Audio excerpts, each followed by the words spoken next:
Hello, everyone. I'm here at this wonderful trail up Reseda. Oh, hello, Leaf. And it's just a beautiful experience. Yeah, so, well, quite a bit. A lot of, a lot of shifts, a lot of changes, and changes not only not necessarily on a physical level, but first on the understanding level. Changes in the understanding level, changing in the perception, shifting the perception that one issue can have a certain aspect about it, and another one, and there is another perspective. So there are always many perspectives on many issues. Depends how we're getting to it, how we're coming to it. So yeah, so this week, these last 2 weeks, actually, a lot of shifts, a lot of understanding and acceptance, and this is part of the part of this week's talk is the unity through the acceptance. This unity through the acceptance, that acceptance is by itself as an important part of moving forward and having peace within and resolving so many things that may hinder us. But it also creates unity. It creates unity within and unity without. And it works in this portion of this week, and it manifests in our relationships, and manifests in how we are with ourselves and with others. And this portion of this week, Parashat Vayera. And Parashat Vayera is when God came to Abraham right after he had his bonding procedure, circumcision, and he's sitting at the tent. Abraham was known to be the biggest, the most famous host. He would go out of his way to host people and to accommodate people. And it is not like it is way more than the standard or the, I don't know, to a certain level of social acceptance today. It is going beyond his immediate surrounding, to that extent that he was after an operation and he was sitting in the tent. All corners of the tent are open, so the guests that come into the tent don't even have to circle the tent. Wherever direction they're coming from, they have an entrance. And it says also that hospitality is greater than the presence of the divine. Is more important, is to that extent that when Abraham was in communication with the divine, in communication with God, these three, what appear to be people, appeared. And Abraham left that connection, that direct connection, saying, please God, give me a few minutes. I just want to host them in, and I want to continue this experience. And these people were angels that came to deliver 3 different messages. And so the hospitality with Abraham was to a very great extent. And one of the messages that the angels came to deliver was the fact that Sarah, his wife, is going to be pregnant, and next year they're going to have a baby boy. And but before they delivered that, they were all sitting 3 together. All the people, all the angels were sitting were in one place, and they all asked him first, "Where is Sarah, your wife?" And they did, and he said, "She's in the tent." And then they continued to deliver the message. Next year, you're going to have a baby. So naturally, one would say, well, if you ask a question, you get an answer, you respond to the answer. It's like, oh, where's Sarah, your wife? She's in the tent. Instead of, one would say, well, why don't you call her? Why won't we wait? Or to relate to it. But they continued right away. The point here, as sages are saying, and these friends are here joining the crowd, all these flies are kind of joining the talk and having a blast together, buzzing in my ear. I don't know if they buzz in your ears, but they sure do here. so so the thing is that it made Abraham stop and think. It made him stop and think. Stop and think about what? Your wife is in the living room, is in the tent. To stop and think about what you have that is here to enrich your life. Right? So this is one aspect about that, the hospitality and what one of the angels said. The other thing is that ties into the unity through acceptance is that when they told him the next message after they asked him where is Sarah, he said in the tent. Then they continued to said, and next year you will have a son. Now Sarah was in the tent listening, right? Sarah was in the tent listening, and then she started laughing. Well, I'm going to. How can I? I'm so old, and my husband is very old too. And then God goes to Abraham and says, "Why did Sarah laugh?" And she said that she's old to bring children. She doesn't know that I can make miracles. And so the interesting thing here is that God changed the wording. Instead of said, Sarah said that you are old, and she's old, and because so Abraham may think, well, is she saying this on me that I'm old? So God changed that to keep that, and this is the lesson that we have from this for every day that is going by and is happening, is tweaking that sentence to keep the peace between the people. Because if God would say literally what Sarah said, oh, my husband is old, then he may have human feelings, because human is a human. Then, oh, she's saying I'm old. So God said, well, she said she's old. And so now Abraham is focusing on miracle creation, on the subject that God is bringing, because the subject is not what Sarah said, oh, you're old, is about not believing that God can create the miracles. And this is for us every day. And so there is, first of all, this connect this effort to connect and to keep unity, to strive for unity, because our power is in our unity. As it is happening on the grand scheme, it happens here. What's happening in the world, we're trying to create separation and to create fear and conquer through fear. Our place here is to create unity, to togetherness, not separation. Because when we are together, that's really when things move. And when we're doing things in intent for, oh, no problem. Hey. And if we create, and so the running past guy just took my place with my thought in there. It's funny. So it was focusing on the creation of the miracle, and I'll probably come back to what I wanted to say about that, but at that point. But when we are looking at our daily life, how many times miracles happen? Now we can ask, what is a miracle, right? Well, for the sake of our talk, a miracle is everything that is not in the ordinary, that's happening, that is not, that by way of nature it wouldn't happen. So that could be a miracle. That could be something that is happening. Of course, what is the outcome of it? And so how many times do we have that we are going through our daily lives, and every day what is happening, and something is happening out of the ordinary, and many times we're getting messages through the signs that are happening in nature but unnaturally. They're happening with a way of nature but unnaturally.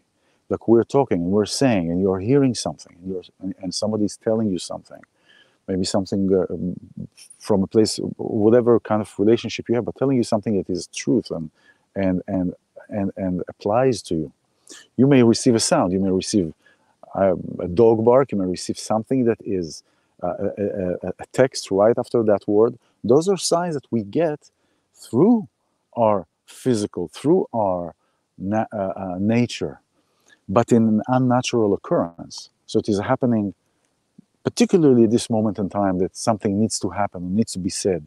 Or for example, when last week I was talking about acceptance, and still till to this week, the theme and things that are appearing in my energy field are with certain things that have to do with acceptance, for example. So these things may happen, and you may notice in your daily life, if things are happening, things are appearing, how is that correlating? Why are you hearing this kind of information now? Is there a reason that you are hearing this kind of information that otherwise you wouldn't hear? And so there are many ways that we can look at everything, right? And everything is about meaning making. How do we make meaning? And the process of how do we make meaning, so we can see, is it something that I'm attached to because it is a part of a wound, or is it something that I'm creating new meaning from it?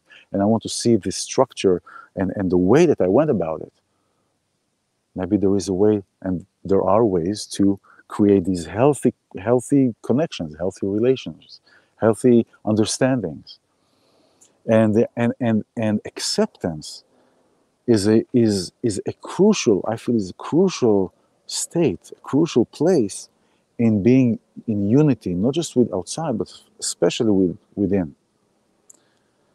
Because when there is acceptance, there is such a big part that we kind of like take off our shoulders, release from our shoulders. When we understand, for example, in relationships, let's take our parents. Our parents have always been our parents, and they've been there and they've acted pretty much the same way. What has changed? Our relationship to them, our relationship to where they are, our relationship to where I am or we are in comparison to our parents. And so now we're more aware, and we're going through life experiences, and our parents are responding and reacting in a similar way that they've always reacted. It's just now I'm more sensitive because now I'm opening more, I'm discovering more about myself. I'm going through all these things, and now I need this. I'm not. I need to be in my. I need to be in my center. I cannot move from my center. That's absolutely right. What happens when we keep saying it, when we keep stating it, like I'm saying something like I am filling my dreams. I have to state that, or I have to state that I am strong, or to state that I'm. Many times these statements can come from the desire to be in that place. And that's great because we're saying it, we're practicing it.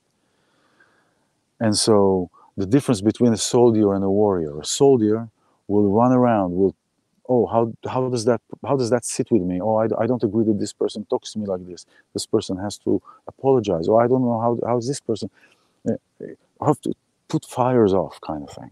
And a warrior just says, I know what I feel about me. I'm okay. If you feel like that, that is you. I'm here for you. If you cannot accept it the way it is, it's okay. You are who you are. I cannot change. Be here and don't have to run around, but everything attracts to you. Everything comes to you when you are in this harmonious connections of all of ourselves, all of the parts of ourselves. And so when we accept that the other person is like that, and doesn't matter what that person is going to say, it doesn't matter what my parent is going to say, it's not going to change who I am. It doesn't matter who they are, I will always be who I am. It doesn't matter who they are, you will always be who you are. So if we do something and you recognize that you weren't reciprocated, didn't receive anything that you're looking from to receive what we look from our parents. We look acceptance, recognition, words of love, encouragement, all kind of things that we experience in different stories of our life that we didn't receive. Everybody has their own story. So we can always be in that place and get offended when they are again doing what they're doing the way that they know how to do it. and we get into this place where, let me see, just I want to make sure everything okay. We get into this place where we are entangled in that game, and I'm saying game not to diminish anything, just to put it in a context of when we look like a map. Look a map. So whatever is happening within the map is a process of the map, right? So it's the same thing. It doesn't matter what it is. It is it is what it is. I used to hate that sentence when I moved to the States. That's funny. Because truth doesn't have emotions. It is what it is. Somebody is the way they are. Does it affect me? Maybe publicly. Does it create triggers? Yes, it'll create triggers. It'll create triggers. There is a place where you can just, it's not just, where you can try, no, even not try, because that's not doing. Thinking in compartmentalization. It's realizing that your relationship with your parents, for example, will never be the way that you envision them, that you envision it, ideally. So you're always in a constant way of maybe trying to correct or understanding that they are who they are, and it doesn't matter who they are, you will always be who you are. Meaning that if they don't recognize you, does that mean that you're going to stop being nice to them, for example? No, because if you're a good person,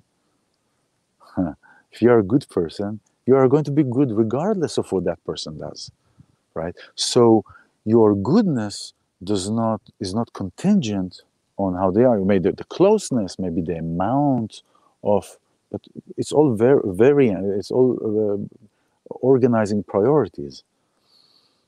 But and I've been to that, I've been there. It was a shift. It's to create a shift in what is my relationship to that person.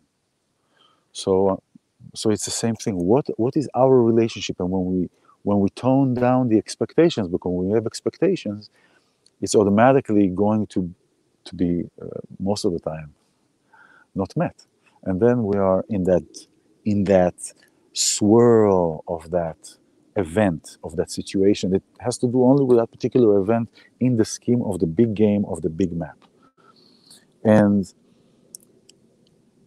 when we are in acceptance of who they are, and the only reason we get many times upset, I know I've experienced that, when I got really upset or really fearful, was about, oh, I'm asked to be changed again,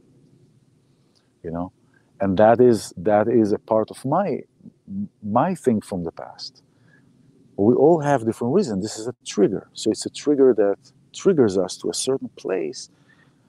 When we are in that trigger, we're going back to that place. So if we're practicing that, we know that we are who we are, and it doesn't, yes, there are parents, but it doesn't matter what they say, we are still going to be who we are, then the response to what they say or how they say it is not going to be as extreme, because we're not going to enter into that swirl, because we know that swirl really is just a drama for a lot of things. Again, not to diminish anything that you're going through. It is just to put it in a different perspective. And so when we have this acceptance, we release, it's like a huge rock off your shoulders. And then you're like, oh, I don't have to be, I know that, oh, one time she would say one thing and the next time it's like that. Okay, so it's adjusting. Why? Because this is our family. They're not going to go away. They're here. We cannot just say, you know what, it doesn't work for me. So it is how we are changing. How do we shift? And when we shift for the desire and the purpose of unity, the purpose of the entire purpose is of unity, and there is no unity if there is no love, and there is no love and acceptance and understanding and seeing who is that person in front of us. And then there is unity, and then from the unity there is oneness. It's just we come together. There is the acceptance, and then there is the the unity, and there are different levels, just like the levels of the soul, the levels of the nefesh, the animalistic, the nefesh of the spirit, the nefesh of the neshama in the head, the chaya and the yechida. Those levels of being in these places, and these are all vibrations. So unity through acceptance. Again, last week it still was going on, issues of accepting where we are. It also releases, it opens the way, it opens the ground to appear. It's like as if we're clearing weed from the ground, so we can create a walkway. And then we have the unity. And really, I mean, why we were created? We were created to be unified. I mean, this is in our DNA, is to belong, is to be bonded, is to be together, is to be all together. That there is unity in the ideal, and when there is unity in the ideal of love, the ideal of unity, then everything is coming from that place, is being trickled down with the resolutions from that source, and not resolutions from the fear. Yeah, Shabbat Shalom, almost is Shabbat. This is a wonderful place here, it's quiet, you can fly off the cliff. Shabbat Shalom, and I will see you soon.